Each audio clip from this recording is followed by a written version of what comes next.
Okay, so in our last video, we left off of sometimes when you see things or you're told things over and over again, no matter their legitimacy, sometimes you start to believe it.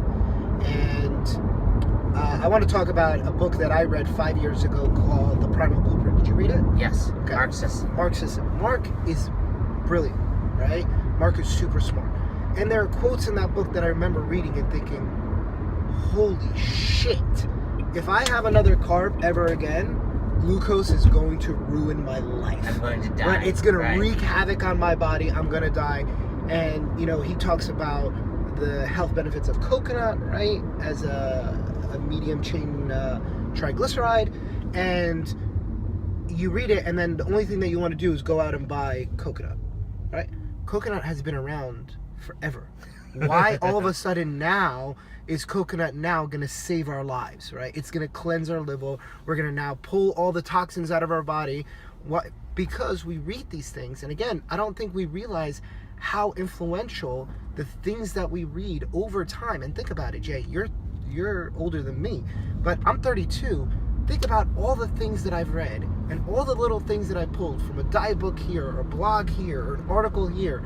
And then I start to incorporate it in the wrong way. I misappropriate that information. And I had a good one too. Yeah. That we hadn't spoken about this, but I started reading a little more by this guy Dominic D'Agostino about ketogenic. Yeah. And I thought in the past I was ketogenic because I would not have carbs.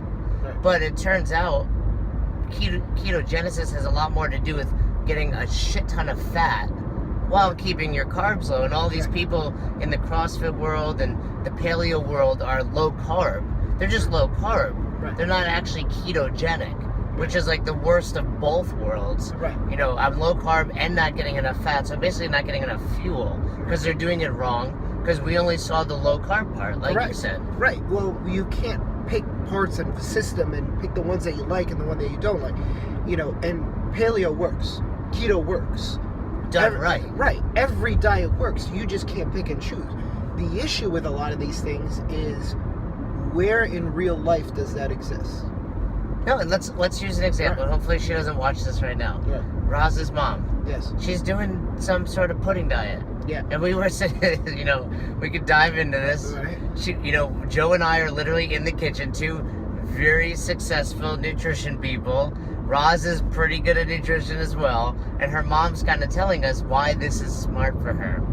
And Joe and I are just sitting there in silence. Yeah, but think about what she said. She said nothing about the nutrition, and what did she say?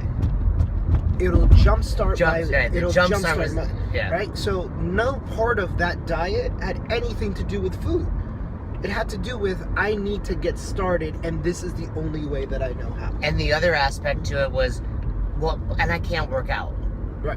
Which, whole nother topic, right? About her 100%. being able to exercise. Right. But I think a lot of people have associated nutrition with, well, I need to bust my ass in the gym. Right. And, you know, going back to Howie from a couple of videos ago, no exercise. Right. And how, you know, you work with people, I work with people that don't do it either very little or certainly not high intensity exercise, and are very, very successful. Right. But what happened to balance? Why is the association always that I have to do something extreme? I'm going to go out and buy all coconut. I'm going to start eating kale. Kale has been harvested for 2,000 years, but as of 2012, sales doubled of kale because the kale industry hired somebody to make kale cool. Yeah. That's literally it. It's like, I think I saw that in a movie, yeah. Its nutritional value is no better than spinach or broccoli or any other fucking vegetable that's out there.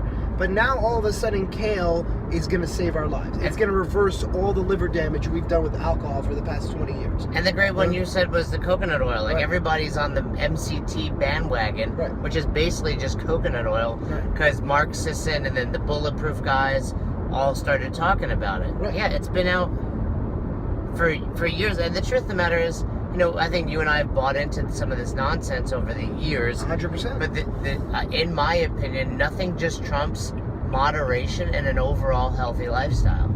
Correct. Nothing. Our next video, we're going to continue this topic.